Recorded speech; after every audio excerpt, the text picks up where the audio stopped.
So I figured I would just go a little in depth now that I have put it together. So, starting over here. So over here I have got my triple moon goddess statue thing currently at the mother phase because that's kind of where we're at in the year. Eventually I do want to paint this. I don't go with the traditional colors. Honestly, I've been really trying to change it up a bit and see what works for me. I like the idea of the maiden being red, the mother being green, and the crone being purple. But I just haven't gotten around to painting that in like years. But I'm kind of glad I didn't because I do want to change it up and that's the colors I think I'm going to go with. But anyway, so I've got this on this like, it's super dusty. I'm probably going to need to dust this.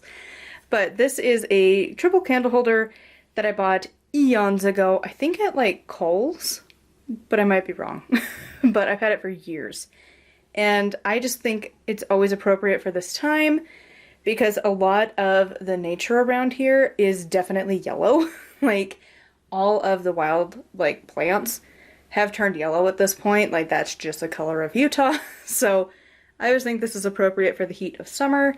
I don't really view this as the harvest.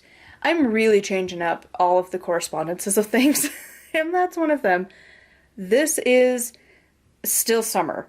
This and the summer solstice are the summer Sabbats. Then we're going to move into the fall ones with Mabon and Samhain, winter with Yule and Imbolc, and so on. So moving up here, this is a desert rose. I've had this for like ever. I got it in one of the Witch's Moon boxes. It came in this bag. I think it's appropriate for this time. And so I just think this is a beautiful stone. Again, really it is during the Lughnasadh season that the desert part of living in Utah really feels apparent. It is hot, it is dry, we have no rain, you might get some clouds, everything's like dead and just brown. And what better way to represent that than the desert rose, which is a rock that's very dried out. Over here, this is the amulet I pulled at the summer solstice.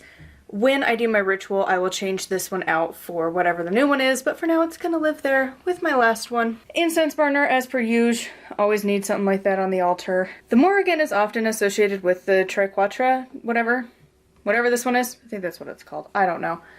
But I decided to add it to the altar because I'm working with her and all of her aspects a lot right now, so figured I'd add that up here. Got some fake kind of gold flowers going on back here. Have this little amulet back here. And I've changed the wheel to Lughnasadh. Got this goddess statue still with the sun. We're still in the summertime of the year. This is my moon statue. We're actually right about at the full moon, so I've got it set there. I do plan to finish out this candle or get rid of it and change it for silver candles. I haven't done it yet. Up front, we've got some necklaces. Normally I wear this one every day, and at night I leave it on the altar to charge. And this one I've been wearing. So these actually go together. They're a little magnetic. But we are in the sun part of the year, the light half. So I'll be wearing this up until Mabon. This one will be sitting on the altar. And then swap. So from Mabon out until Ostara, I'll be wearing that one. Then another one of the triple circle thing. Then this is one I got from the Witch's Moon box. It's like I think it's supposed to kind of be like your Burning Man, Sage Man dude. I just always leave it here.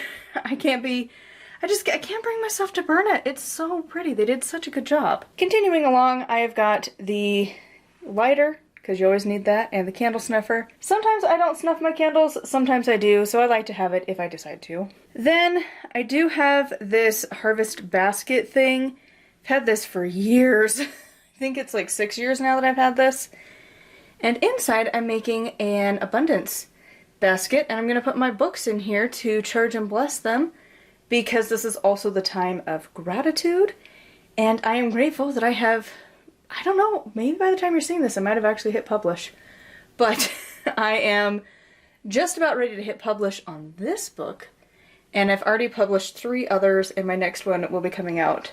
I think it'll still be during the season of Lughnasadh, but it will be September. It'll be a September release.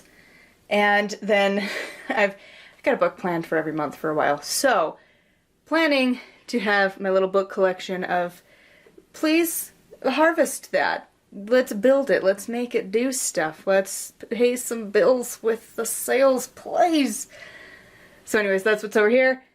Got 2 altar cloths because again, it is hot. So orange to represent the heat of summer.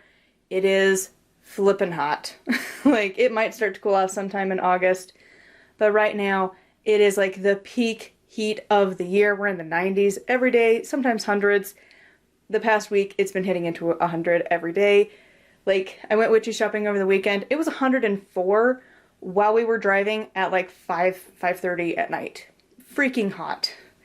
And then a gold, because again, this is the color of Utah. This color. Everywhere. Every single spot is brown and gold. So yeah, here is my altar though. So thank you so much for coming and seeing me set up my new altar. Obviously I will be blessing this and charging it, but I figured I would show you how I change up mine. Sometimes I will clean the spot underneath, like the top of my dresser. Kind of getting to the point where I want to do that when it is the season change, not the Sabbath change. So I will do that for the next one at Mabon. But for now, this is it. So I'll be blessing and charging it come tonight, as it is the full moon. Well, at least the first night of the full moon. And then also doing some spells and whatnots. But yeah, so anyways, hope this gave you some ideas of setting up your own altar. Huge thank you, as always, to my patrons. You guys have been the best. So if you would like to support me as well on Patreon and get access to my audiobook of my new book, The Death Journey, it is patreon.com/nightwillowcrafts. Speaking of which, buy my book. Just buy my book. It should be available just about the time you're seeing this, maybe a day or 2 off, but like it is... I finished the audiobook today, so I just now have to hit the final, like, formatting fixes when you hit upload to double check and make sure there's not awkward spacing and stuff, and then it is ready to hit publish. So I'm going to try and do that tonight. But yeah, keep an eye out for that. As always, thank you so much for watching, and I will see you all soon. Blessed be.